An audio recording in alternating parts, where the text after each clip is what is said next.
Good morning. My name is Susan Newman. I'm the staff hearing officer, and I call the meeting of Wednesday, January 16th to order.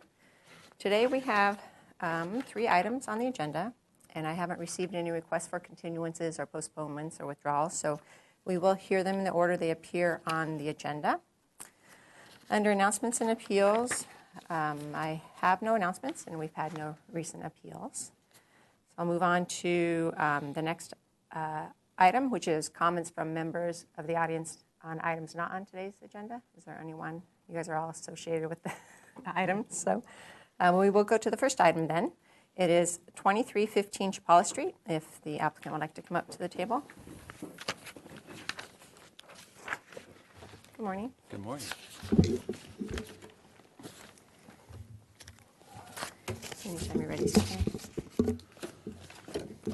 Good morning. So today we are here to discuss an open yard modification at 2315 Chapala to allow a reduction of the existing open yard. The 6,534 square foot RS 7.5 zone lot is shown here in pink, and this scale is a bit large, so it does extend past where this is shown, but we'll see the full site plan in just a moment. And it's currently developed with a single-family residence and a detached one-car garage. The existing open yard here at the rear of the lot is currently conforming to the standard of having 1,250 square feet with minimum 20 by 20 dimensions. So the proposed project includes demolishing the existing one-car garage, demolishing a deck at the rear of the residence, removing some hedges at the rear of the lot, constructing a new 2-car garage at the rear of the lot, and constructing a 2-story addition at the rear of the existing residence, as well as a basement level. This would leave an open yard of 980 square feet instead of the required 1,250, but it would still meet the minimum dimensions of 20 by 20, and that open yard area is shown here in blue between the garage and the residence towards the rear of the lot. The Single Family Design Board did review the project on July 23rd, 2018, and offered supportive comments for the project. They specifically noted that the project would not pose consistency issues with SFDB design guidelines. During the staff site visit, I did notice that there was an unpermitted spa, water softener, and air conditioning unit in the rear of the property, and all of those are proposed for removal, so there would be no remaining outstanding violations that we know of if this project is approved. And staff is supportive of this decrease in open yard due to providing conforming parking on the site with the 2 covered parking spaces, the proposed open yard meeting the minimum dimensions of 20 by 20, the proposed garage and additions respecting all setbacks, and then the project has also been reviewed by transportation staff and received positive comments about the maneuverability for the proposed garage, and again, the SFDB also offered supportive comments. The project is exempt from CEQA under categorical exemptions 15301 and 15305. Staff does recommend a standard condition of approval related to the unlikely discovery of archaeological resources on the site during construction based on a submitted ARC report for this project.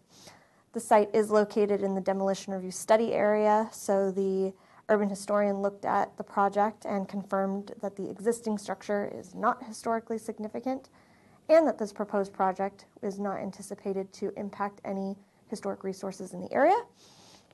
And finally, staff has received no inquiries about this project from the public via letters, calls, emails, or people coming to the counter. Okay, great. Thank you.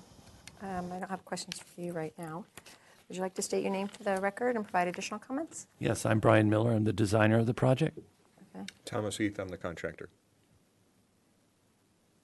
Okay, would you like to add anything? Regarding the project, yes. Like to explain why we're the size of the garage and why we chose this layout is the new 2-car garage is actually based on a plan that was previously done by another architect named Bill Wolf, and that was a permitted 2-car garage, and the permit expired, so we just sort of revamped the plans that he had done. But also one of the main or primary reasons we were also doing a garage of this with a two-car garage is perhaps planning to have an accessory dwelling unit constructed on the second story. So that's one of the things that clients are looking at doing, and that's kind of the reason for the garage that we've adapted or adopted for this particular layout. And that's Okay. and it's a very efficient, and it's also a two-car covered garage. I think is very efficient and complements the overall adoption remodel of the home. Makes it a more livable home. Okay. Okay, so for an open yard modification, open yards to have open space on the property, a place to recreate, all that kind of stuff. And there's certain findings that need to be made to be able to approve modifications. One, it's necessary, the modification itself is necessary to secure an appropriate improvement. And then also that it promotes uniformity improvement either on site or in the neighborhood. There's some physical hardship on the property of why you can't comply with the requirements. Yeah. Affordable housing, this isn't affordable housing. And then secure an appropriate improvement on a lot. So this property currently conforms to the open yard requirement, and both the staff report and your letter was focusing on this garage. The garage, for one, it's over our minimum standard, which is 20 by 20. Typically, when you're asking for relief of some kind of standard, we have it be the minimum. So it would be 20 by 20, not the 21 by 23. And also, reducing pavement as much as possible. But this project also involves a two-story addition into the existing open area in the back. So the garage is not the only reason for the open yard area. It's two components of the project. One of which, the existing house, is about 950 square feet. You're adding more than 50% to it. It's like 65%. The end result's going to be is 2432. So the existing house is 954 square feet, and you're adding 1,478, and I realize not all of that counts towards the FAR because some of it's basement, but it's still floor area. So you're adding 65% to your house, and you're adding a big garage, and you're reducing the open yard area. So how is that consistent with the findings in that? That's the kind of information I was requesting. Well, I would just, if you looked at the site plan, I think if you look at the adjacent properties, the densities. Yes, right here. Yeah. The densities are pretty much similar, so I think the adjacent properties are enjoying a sense of density that this property is not doing. So we're actually, if you look at the other homes in the adjacent areas of the house, they are rather high-density structures. My goal and my whole purpose I don't want this to be some giant megalithic building like which surrounding it. I want it to be consistent with the style of the Spanish colonial look, and so we're very sensitive to that. So I think my goal is that this two-car garage in the home, even yes, that is a substantial addition, but I think it is consistent with the adjacent properties in that respect. But I also think the design is going to be so sensitive to the historical context that I think it's an appropriate situation. I mean, if you do look at the adjacent properties, they too have, this is almost completely covers the property. So I think, Do you know when this was built, and does it meet the open yard area in this back area here? I don't know. Do you know, that. is it Yeah, permitted? I don't know I don't know that. Yeah. Yeah. Okay. So, and this is an apartment complex behind the property as well, and it's fairly dense, the entire neighborhood. Yeah. And even the new project up on the corner here, which is 3-story condominiums. And this is zoned, single family, right? Yeah, single residential unit. yeah. Yes. If you take out the lower level out of the square footage and just look at the footprint, it's really not an overly large addition, and the home itself is so small to begin with. Again, the 65% increase is not necessarily taking the overall footprint and making it large for the neighborhood. I think if anything, it's very consistent, and on the smaller side of some of the neighboring properties as far as the amount of footprint coverage. Right. And Well, taking the basement out, it's still just, that's only 371, so it comes out to be 1,000, which is yeah, about I mean, a 50%. 2,000 square foot home isn't really overly large, I think, for Santa Barbara, for a standard family. It's still a 3-bedroom home. It doesn't have a family room. It's just a kitchen, dining area, living room, 3 bedrooms, 2 baths. It's not a tremendously large number of bedrooms or anything like that. I agree, but when you look into the lot size and that kind of thing too. But, okay, that was my question. So in response to it, you just took what was proposed there. You didn't look at the possibility of also doing one covered, one uncovered, and still having more open yard area on the property. We didn't go that option because we felt the clients are actually interested in, like I said, adding an accessory dwelling unit on the second floor. So we thought this size was consistent with using that as And the previously approved project did have a second story over the garage already. We've taken that off on this project, but it did have a permitted 2-story garage, 2-story, 2-car garage in the same footprint size as far as square footage. So we've taken that off. We've added the addition to the home, and the owners felt that was a better use of the space for them to be able to utilize the home. I'm not necessarily having concerns with the size of the house. It's the requirements, and you're asking for relief of a standard. That's a standard for this zone. And so when you're asking for larger improvements, such as the garage, larger than the minimum dimensions, there's some justification why. And I don't really see that. I hear you that there's a future vision for a future project. That's not part of this right now, and I'm looking at it as this application before me right now.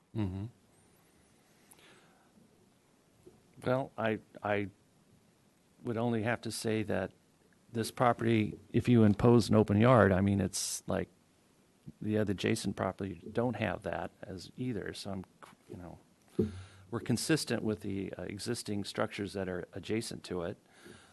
So I don't know. It seems kind of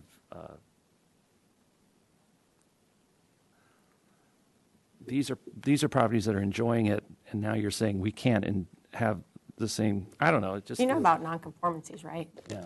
Not in standards, but okay, that's This fine. was I a got huge room. This was an addition. This was a single-family home Right. originally, and they built this. And this actually was I don't know, it was some kind of home for. Group home. Yeah. So. Okay, well, great. So it's kind of consistent with the neighborhood. Like I said, we thought this was because it was already permitted. We went that route. That was our whole direction of why we did what we did. So, and that's what the client wanted. Okay, great, thank you. Yeah. So I'll open the public hearing. Is there anyone here who would like to address the staff hearing officer on 2315 Chapala Street? I see no one. I'll close the public hearing. Heidi, have you received any additional comments this morning? No? Okay, all right, great, thank you. So I'll close the public hearing. I did go out to the site and walked around the site, and there is a bunch of stuff all over, and I agree, it's a small house, so they need more room to put more things in. And additions to homes are appropriate improvements. Covered parking, providing parking is an appropriate improvement. It's like I said in my comment that there are a couple ways you could provide that, one covered, one uncovered. You chose the route for the 2 covered parking spaces. And I can support some type of open yard modification, just knowing, just because of the size of the house, and you need to have some kind of, allow some kind of improvement to it. Yeah. But I have been consistent in terms of when people are asking for additional or for relief from standards, that I stick to the minimum or to the maximum or the minimum size, 20 by 20 dimensions. And so I would be supportive of the modification request, because scaling it out, you still wouldn't meet the 1250, but to allow the garage to be the minimum 20 by 20, and then reducing the pavement as much as necessary for the garage. So then you would capture you'd capture this, 2 foot here and then out, so you'd capture more. So it still appear to require an open yard modification, but you would be providing them more space. Okay. Because like I said, some kind of relief is appropriate, but when you're asking for relief from one standard, I don't feel that there's... I'm trying to, I think, correct me if I'm wrong, Tom, but I think there's an issue with the parking, and that's why this got this width, but, you can still have the 16-foot drive, use the template, and it still okay. works. Okay, great. Because that was a concern, but Yeah. the garage width, Yeah. just it's 16, you move it over, you can cut this in, it could still coming in, and coming down. Okay. And then coming out. Okay. So, I mean, we're able to reduce the paving. It was just we felt that that was more appropriate for ease of use, having more, and it's permeable paving. yeah, well, the all. condition that I would be putting on it is to reduce the amount of pavement, working with transportation staff, because, I don't want to do a conflict of getting maneuverability into the garage and out of the garage, but then at the same time, reducing the pavement, and then to discourage parking in other areas in the garage be used for something else. So what my proposed condition would be is the interior dimensions of the new 2-car garage shall not exceed 20 by 20 feet. Okay. And then the amount of hard surface within the required setbacks and open yard area shall be reduced to the minimum necessary to access the garage. So that would be wherever, I think this is the minimum width, but in this area here, just to capture some more outdoor area. Okay. So with that, I will be changing the finding just to add some more discussion regarding the house addition, because the finding right now is silent regarding the house, because it's 2 reasons why the modification is necessary. So with the revised finding and those 2 additional conditions, and you guys understand the archaeological resource is Yes. pretty standard. Sure.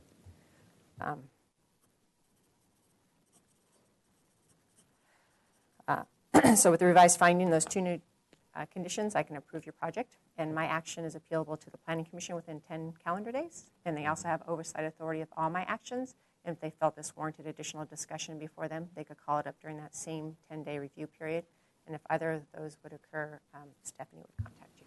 Okay. Now, so you're talking about reducing the width of this and reducing the parking, the pavement. Those are the 2 conditions? Subject to transportation approving, Got it. cutting it back. This part, they said it was okay, but if there's some issue, you can talk with Okay. Stephanie and see what the process would be. All right. Okay? Great, Okay. thank you. Thank you.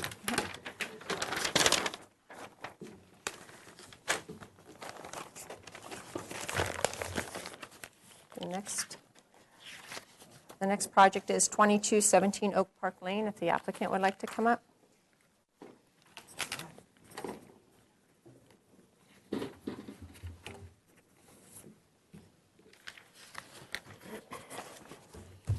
Good morning. Good morning.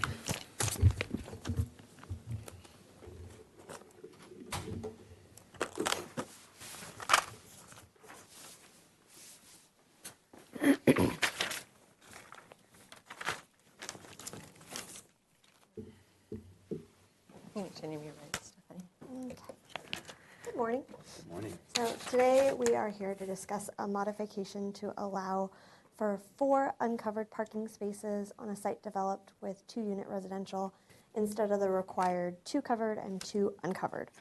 So right here we have an 11,447 square foot RM zoned lot outlined here in pink with Oak Park Lane on this side here.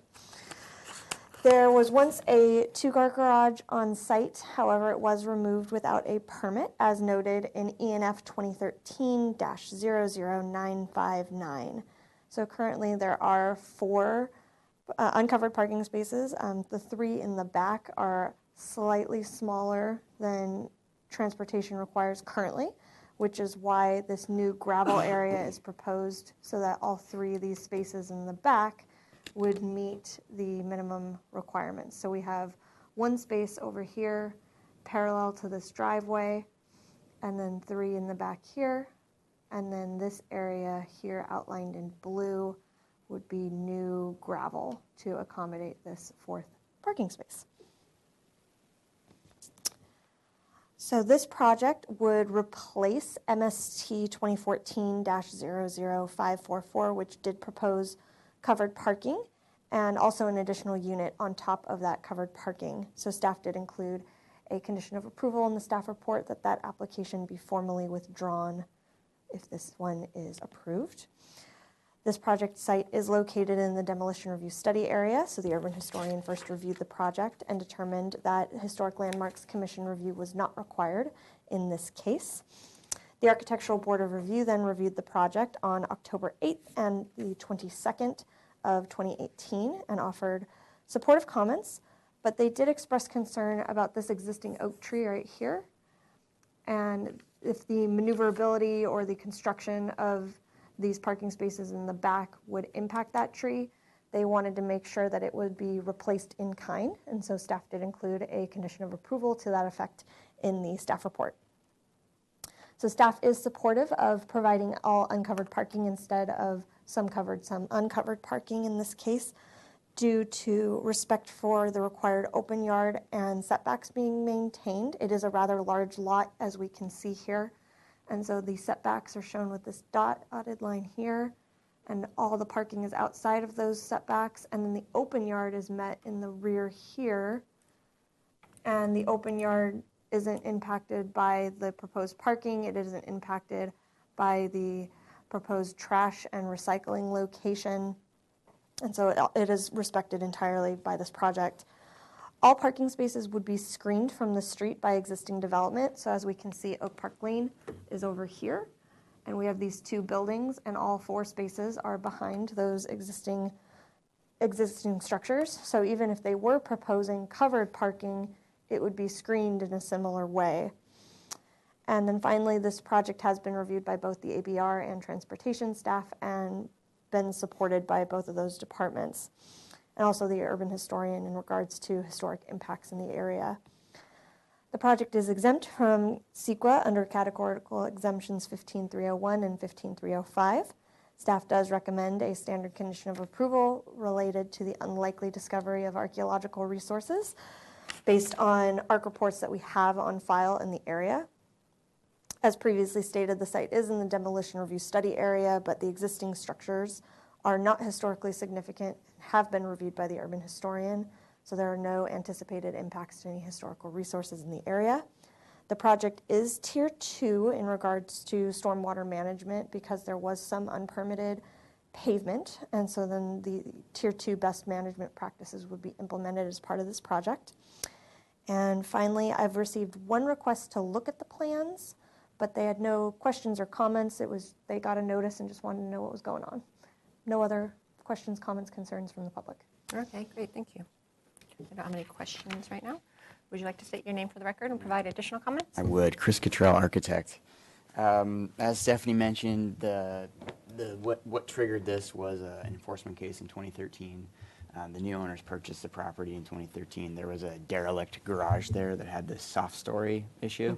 So they just, out of safety, they took it down, not realizing sort of the snowball effect that it would have, which is why we're here today. The idea here is 4 uncovered spaces. As Stephanie mentioned, we need 2 covered, 2 uncovered, so we're asking for 2 additional uncovered. They're all screened from the street, and this is just a CAD block of this oak. I think we've got a bigger aerial of that oak. It is a substantial drip line, and one of the things that Design Review wanted is to minimize our impact on that, and as you know, we want to be out of the drip line. So this, we're doing a permeable addition to get this space. You know, if we were to do a carport or something, it would be, you know, impermeable, and that's not what they want. So we're trying to work with what's there. It is a magnificent tree. When they say replace in kind, it would be, you know, the next lifetime. It's a very old tree. So the parking is fully screened from the street. Let's see, the spaces are 100 feet or more from Oak Park Lane, and the adjacent properties, the pattern of development, I believe there's at least 27 uncovered. And this is our lot right here. There's an open, uncovered parking lot right there. There are uncovered parking spaces all around this lot. So I think it's compatible with the area, and it's fully screened from the neighbors. Okay, and why is this, our code requires parking in driveway areas to be hard surfaced, and I realize there's some exceptions that are, could be granted. You are asking for a discretionary approval, and you're asking in lieu of a covered parking space for uncovered ones. So why isn't that proposed to be just all asphalt to make sure it's all used for parking? Yeah, so transportation and planning are both okay with the gravel as it's more than 100 feet from the street. The concern is that they track gravel to the street, but that 100-foot distance is, I think, the gravel comes off. So that's the case, and the permeability of it rather than asphalt. Okay. Ms. Reardon, I would like to add, there's existing gravel on this side of the property here. And so in an attempt to make sure that this area does stay filled with gravel as much as possible, the applicant did propose adding a 6-inch curb along the back here, along all of the new gravel, to make sure that it would stay on this side, and therefore there would be somewhere for the tenants to park on gravel. Okay, great. Then the other, oh, sorry, were you done? No, I am done. Okay, then the other question I had when I went out to the site, this area back here, there's junk everywhere. And I know there's been a couple enforcement cases over the years. One was more recently, and our code doesn't allow storage, outdoor storage within the required setback, so the open yard area. So I'm just wondering what's envisioned with all this junk. It is in the process of removal. In fact, there is a current enforcement case to get that out of there. So that's part of this submittal, is that all that stuff was cleared out. Okay. I think it's a 2018 ENF case. Yeah. Yeah, there's the 16 and 18, and then the 13 one for your, for the garage. Okay. Those are my questions. I'd like to open the public hearing, and there's no one in the audience. So, and you already explained the public comments, so I'll close the public hearing. So I did go out to site, and that is an awesome tree. Yeah, and I could understand the desire to do uncovered versus covered, although there is room in this area that seems to be historically having an issue with illegal storage or just fall over. But in this instance, I could support the 4 uncovered parking spaces. They're far enough from the street. They're screened by the existing development. If at a later date another unit was proposed again, they'd be put it back on the site, either covered or some other place. So it is appropriate improvement. However, I would require that this be hard surface per the code. I understand your desire, but just since it is designated parking area and it needs to be parking, to have this area be paving also. The other condition that I would put on there is, given the historical issue regarding the storage, is that I would just put in another condition that, pursuant to the section of the code that prohibits outdoor storage, that there should be no outdoor storage of items in the setback in the open yard area, and that'll just make it clear in the future. I know it is a code requirement, but it just seems like it's been popping up again and again. Yeah. So with those two added conditions, I could make the findings proposed by staff in the staff report. And you've read the 3 conditions staff was proposing regarding Yes. the oak tree, and then you understand them and agree with them, that kind of stuff? Yes. Okay. The archaeological one's pretty standard. But, so with those added conditions, I could make the findings and approve your project. Great. My action is appealable to the Planning Commission within 10 calendar days, and they also have oversight authority of all my actions, and if they felt this warranted additional discussion before them, they could call it up during that same 10-day review period, and if either of those situations would occur, Stephanie would contact you. Fantastic. Okay? Thank you so Great, much. Thanks.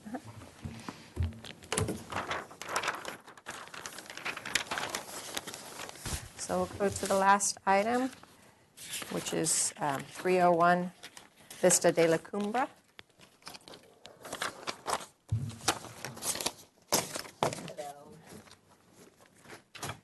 morning. Good morning. My client is outside with a baby. I can hear. Yeah, I remember those days. Yes. I'll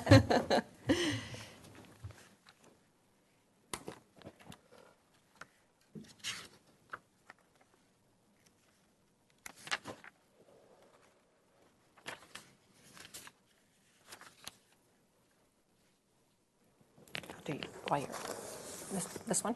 The one. Hi.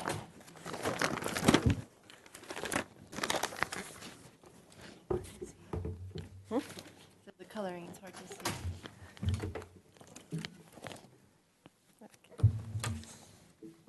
Anytime you're ready. Yeah. Is this on? Let me see. No. Not you are. So good morning, members of the public and staff hearing officer. Maybe move it over. So yeah. There we go. There we go. Now you can hear you. So this is a request by the owners of 301 Vista La Cumbre. It's an existing single-family residence. And I would like to clarify the notice that went out actually was misleading. It stated that this was a bedroom addition. It's actually not. It's an existing 3-bedroom residence that would be expanding, not adding. So expanding the master bedroom. That's technically considered the second floor or second story of the residence. The first story of the residence is just the garage itself. Because of the topography and the lot, that's all that fits on the first floor. And then the main living area, all the bedrooms are on the second story. Bedroom addition would occur on this southern property line. What happened is they had gotten a building permit for this addition. As it was under construction, one of the building inspectors noticed that a measurement was a little bit off and requested a survey. And they discovered that this section of the house is actually 6 inches closer to the property line than originally known. So it's an existing non-conforming house. And since the bedroom addition was in line with that portion of the residence, it also encroaches 6 inches into that 6-foot setback. So the request today is to allow a modification of the interior setback along that portion to allow the 6-inch encroachment for the master bedroom addition. As far as the requirements, otherwise the addition meets all requirements. It would be exempt under CEQA per the environmental analyst determination. The encroachment would really, as 6 inches, would represent about a 7 square foot area in that setback. So it's fairly minor and wouldn't affect light or air regarding the adjacent residential property. So staff recommends approval of the interior setback modification, and we're available for questions. Okay, great. Thank you. Would you like to state your name for the record and provide additional comments? My name is Diana Costia, and I am the applicant. Okay. And additional comments, the allowing the addition to be in the setback would allow us to not modify the roof, which would be, of course, a great expense. And it would allow all the bedrooms to be on the same side. All the bedrooms are on the southern side. And do you have any other comments? I'm Beth, I'm the owner. I just think it'll look nicer. I think it'll likely drain nicer from the roof. Yeah, I don't think it'll be noticeable. And to note that we have an overhang, so the foundation of the house is 7.5 feet from the fence. It's that overhang that's within it. So there'll still be enough access to get into our side yard because it's like 5 feet of it being 7.5 feet away or so. All right, great. Thank you. Thank you. I don't have any questions right now. In terms of, so I'll open the public hearing. There's no one in the audience. Has anyone contacted you? I did speak with the adjacent property owner who came in and looked at the plans and reviewed everything. He didn't have any main questions. It was just understanding the configuration and the overhang and the roof lines that went along with the property. Okay, great. Thank you. I'll close the public hearing. I would like to note that, well, I went out to the site a couple of weeks ago. Thank you for showing around. First time I ever accessed through a window. For the backyard. It was under construction. Oh. There's Yeah. like rebar blocking the door.